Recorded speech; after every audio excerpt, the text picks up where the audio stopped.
Hello everyone, कैसे हैं आप सब। और आपका बहुत बहुत स्वागत है हमारे इस यूट्यूब चैनल जिसका नाम है जाबिश फिजिक्स। तो आज हम लोग क्लास 11 के चैप्टर 5 में स्टडी करने वाले हैं फोर्स से रिलेटेड कुछ टर्म्स को, कुछ पॉइंट्स को।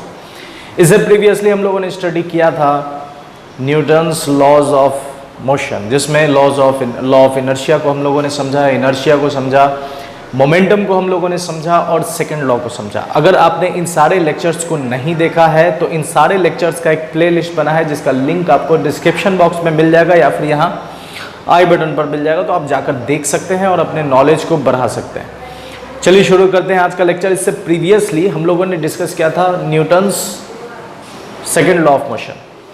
Newton second law of motion actually में ये था कि जब आप किसी ऑब्जेक्ट पर फोर्स अप्लाई करते हैं और वो जो अप्लाइड फोर्स है उसका मैग्नीट्यूड डिपेंड करता है कि जिस पर आपने फोर्स लगाया है उसके मोमेंटम में कितना बदलाव आया है टाइम के रिस्पेक्ट में। तो जो change in momentum with respect to time होगा उसी को हम लोग क्या कहेंगे, फोर्स कहेंगे। तो बात समझ में आ रही है, ये हम लोगों ने पढ़ा था, जिससे हमें फोर्स का ये फॉर्मूला मिला था, force is equal to delta P by delta T, मतलब change in momentum with respect to time. या फिर ये हम लोगों को मिला था dp upon dp, differential form of force, और mv minus mu by T ये मिला था। और फाइनल जो रिजल्ट हमें ये मिला था वो था F is equal to ma, force is equal to mass into acceleration. तो यहाँ हम लोग समझेंगे क्या क्या चीज़। देखिए यहाँ सबसे पहले हम बात करने वाले हैं dimensions and unit of force. ये बहुत इंपॉर्टेंट है न्यूमेरिकल के पर्पज से, क्योंकि क्वेश्चन में इस तरह के लैंग्वेज में क्वेश्चन पूछा जाता है।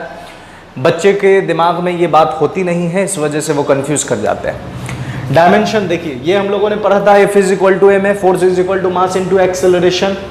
इसका यूनिट मिला था kilogram metre second inverse square. इसका डायमेंशनल फॉर्मूला m1L1 T-2। ठीक है, अब यहाँ पर हम यूनिट ऑफ फोर्स की बात करें तो दो तरह के फोर्स को हम लोग देखते हैं। एक कहलाता है एब्सोल्यूट यूनिट और दूसरा कहलाता है ग्रेविटेशनल यूनिट। ठीक है, पहला फोर्स यूनिट, फोर्स का यूनिट जो होगा वो दो होगा, एक होता है एब्सोल्यूट यूनिट और दूसरा होता है ग्रेविटेशनल यूनिट। एब्सोल्यूट यूनिट के अंदर दो चीज़ें, इसमें भी और इसमें भी, दोनों में ही हम लोग दो सिस्टम पढ़ेंगे, क्योंकि हम लोगों ने स्टार्टिंग में ये समझा था कि जो सिस्टम ऑफ यूनिट्स है वो चार है, FPS, MKS, SI और CGS। तो इसमें हम लोगों को बस दो ही पढ़ना है, एक SI जो कि सारी जगह सारी दुनिया में काम करेगा, और CGS जो हम लोगों का लोकल है। ठीक है, तो हर चीज़ का दो वैल्यूज़, हर चीज़ के दो यूनिट्स को हम लोगों को समझना है। तो यहाँ पर अगर हम एब्सोल्यूट यूनिट की बात करें और ग्रेविटेशनल यूनिट की बात करें तो दोनों में ही आपको दोनों ही समझना है। एब्सोल्यूट यूनिट में आता है, एब्सोल्यूट यूनिट में SI यूनिट हो जाएगा न्यूटन, एक न्यूटन होता है 1 kilogram metre second inverse square. CGS unit की बात करें तो CGS यूनिट हो जाएगा डाइन। ठीक है, एक डाइन एक ग्राम, जो किलोग्राम किलोग्राम ग्राम में चेंज हो गया, मीटर सेंटीमीटर में चेंज हो गया, और सेकंड तो सब में सेकंड ही होता है, इस वजह से 1 gram centimetre second inverse square. एक न्यूटन, अगर हम रिलेशन निकालें कि न्यूटन कितने डाइन के बराबर है, तो एक न्यूटन, ठीक है, एक newton 10 to the power 5 dyne के बराबर होता है, 10 टू द पावर 5 डाइन। ठीक है, एक न्यूटन कितने डाइन के बराबर होगा, तो एक newton 10 to the power 5 dyne के बराबर होता है। तो ये एब्सोल्यूट यूनिट है फोर्स का। अब हम लोग बात करते हैं ग्रेविटेशनल यूनिट का। ठीक है, तो ग्रेविटेशनल यूनिट में देखिए तो SI यूनिट हो जाएगा इसका किलोग्राम वेट और किलोग्राम फोर्स, जिसको हम लोग शॉर्ट में किलोग्राम वेट और KGF मूवी का नाम आपने सुना होगा और देखा भी होगा, उसी से आप याद कर लीजिए। KGF का फुल फॉर्म किलोग्राम फोर्स। तो KGF, और चैप्टर 1 ही है अभी तक KGF का, इसलिए 1 KGF। ये कितना हो गया एक्चुअली में 9.8 न्यूटन, क्योंकि acceleration due to gravity actually में 9.8 है, इस वजह से, और ये आप पढ़ भी रहे हैं ग्रेविटेशनल यूनिट, इस वजह से 9.8 न्यूटन। CGS यूनिट अगर हम ग्रेविटेशनल देखें तो ये हो जाएगा आपका ग्राम वेट या ग्राम फोर्स, G यहाँ पर ग्राम है, KG यहाँ पर kilogram, gram weight gram force, ये कितना हो जाएगा, तो 980 डाइन। तो ये हमारा फोर्स का यूनिट है दो तरह का, एब्सोल्यूट और gravitational. Absolute SI newton, CGS dyne. Gravitational kilogram force, CGS gram force. Kilogram force 9.8 newton और ग्राम फोर्स 980 डाइन, ठीक है। अब इसके बाद देखें तो consequences of Newton second law, Newton के सेकंड लॉ का नतीजा, कॉन्सिक्वेंसेज का मीनिंग होता है नतीजा, ठीक है। कॉन्सिक्वेंसेज मीन्स उसका नतीजा क्या है। तो नतीजा में देखेंगे तो सबसे पहला अगर हम पॉइंट देखें तो no net force is required to move a body uniformly along a straight line. मतलब कि अगर हम किसी ऑब्जेक्ट में मास तो है और एक्सेलरेशन अगर हम जीरो कर दें तो फोर्स भी कितना हो जाएगा, जीरो। और जब फोर्स जीरो है, अगर जीरो है तो इसका मतलब क्या हो गया, तो फोर्स हम लोगों ने क्या पढ़ा है, force is equal to mv minus mu by T, मतलब change in momentum with respect to time. अगर फोर्स जीरो है तो चेंज इन मोमेंटम भी कितना हो जाएगा, जीरो। और चेंज इन मोमेंटम कहने का मतलब तो मास तो जीरो नहीं होगा, mass is not equal to zero, तो v माइनस यू भी कितना हो जाएगा, जीरो। तो v माइनस यू जीरो होने का मतलब कि उसके मोशन में, उसके वेलोसिटी में कोई भी चेंजेस नहीं आया है।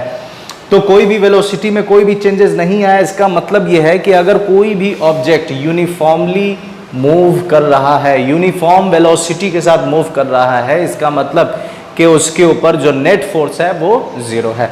यही चीज यहां कहा गया कि no net force is required, कोई भी नेट फोर्स नहीं चाहिए टू मूव ए बॉडी, किसी भी बॉडी को मूव कराने के लिए यूनिफॉर्मली, यूनिफॉर्म वेलोसिटी के साथ अलोंग ए स्ट्रेट लाइन।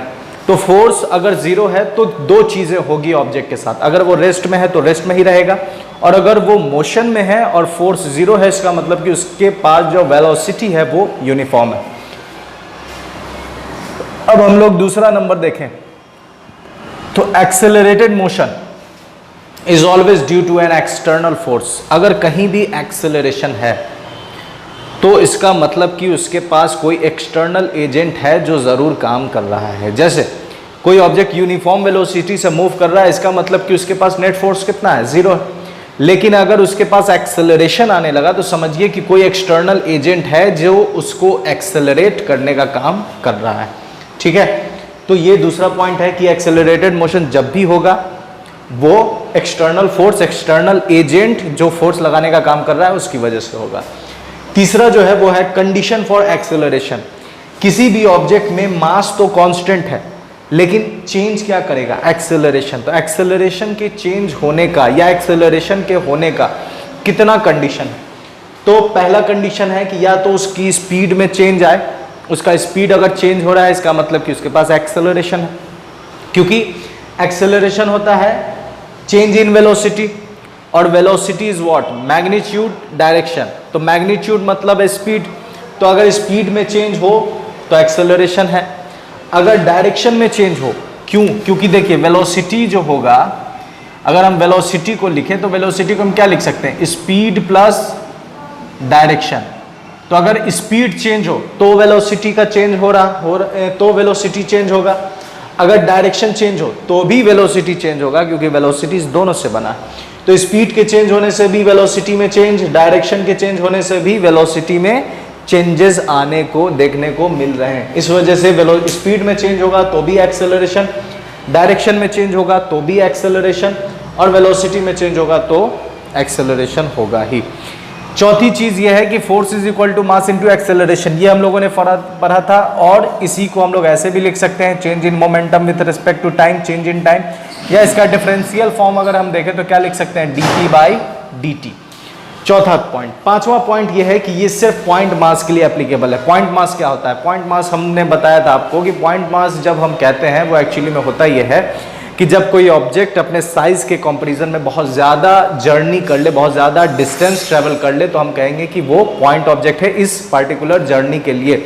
जैसे एग्जाम्पल के तौर पर यहाँ मुजफ्फरपुर से कोई बस चली और दिल्ली गई, तो जो बस यहाँ से चली है, बस का डायमेंशन क्या होगा, बहुत मान लेते हैं अगर 15 मीटर लंबा, 15 मीटर लंबी बस है, वो 15 मीटर यहाँ से दिल्ली गई। दिल्ली की डिस्टेंस आप इमेजिन कर लीजिए, मुजफ्फरपुर मतलब बिहार से दिल्ली कितनी दूर है, तो वो अपने साइज़ के कंपैरिजन में कितने ज़्यादा दूरी गए।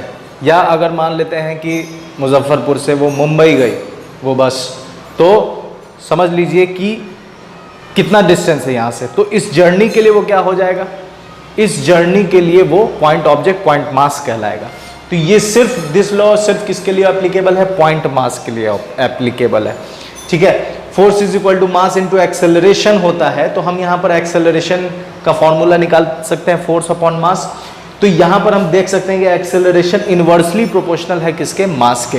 कहीं पर भी अगर मास इंक्रीज करे तो एक्सेलरेशन डिक्रीज हो जाएगा, और अगर मास डिक्रीज करेगा तो एक्सेलरेशन बढ़ जाएगा। जैसे आगे जो आप लेक्चर देखेंगे Newton's third law, action reaction वाला, जहां भी एक्शन है वहां पर रिएक्शन भी देखने को मिलेगा। तो उस वाले केस में जब आप देखेंगे तो बहुत लोगों का ये सवाल होता है कि जब हम, जैसे मान लीजिए ये मार्कर है, इसे मैंने ऊपर थ्रो किया तो ये नीचे आ जाता है, तो ये नीचे आते हुए दिख तो रहा है लेकिन अर्थ ऊपर जाते हुए नहीं दिख रहा, क्योंकि अगर इसका नीचे आना एक्शन है तो अर्थ का ऊपर जाना क्या है, रिएक्शन।